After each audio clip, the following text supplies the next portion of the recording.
Syederalun dalam membantu memenuhi kebutuhan air bersih para santri, Satuan Kodim 0114 Aceh Timur membangun sumur bor di Dayah Muda Al-Aziziyah, Dusun Bina Harapan, Desa Aramia, Kecamatan Birembayan, Kabupaten Aceh Timur pada Sabtu 27 Juli 2024.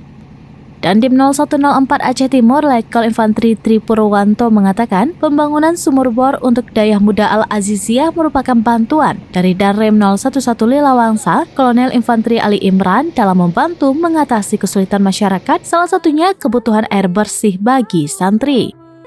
Menurutnya, kegiatan ini salah satu bentuk nyata kepedulian TNI melalui program TNI Angkatan Darat Manunggal Air. Program ini tidak hanya membantu Dayah mendapatkan akses air bersih, akan tetapi diharapkan dapat bermanfaat mendukung pembangunan ekonomi lokal serta peningkatan produktivitas sektor pertanian dan peternakan dalam meningkatkan kesejahteraan masyarakat.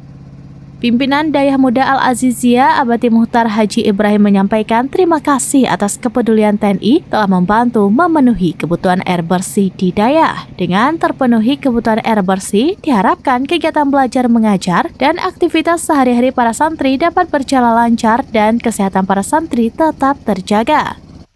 Pencanangan Danrem melalui program TNI Angkatan Darat Manunggal Air, yakni pembangunan sejumlah titik sumur bor air bersih di Dayah dan pondok pesantren yang ada di wilayah Korem 011 Lilawangsa dengan harapan dapat terrealisasi untuk membantu memenuhi kebutuhan akses air bersih.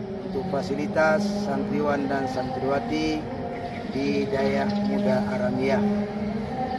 Dan kami juga berdoa kepada seluruh jajaran TNI, semoga sehat selalu, kokoh dalam tugas, dan juga memberi kekuatan dan kemajuan.